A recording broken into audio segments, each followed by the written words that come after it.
22. Bakit mahalaga ang pagiging patient sa online business? Isa sa mga pinakamahalagang aral na natutunan ko bilang OFW ay ang pagiging patient.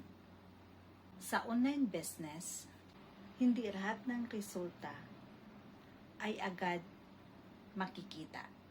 Kailangan ng oras para matuto, mag-practice, at mas maunawaan ang mga bagong skills.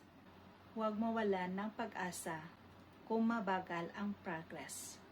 Ang malaga ay patuloy kang matuto at kumilos.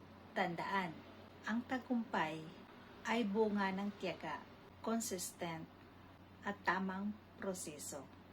Follow mo ako sa part 23, paano magkaroon ng growth mindset.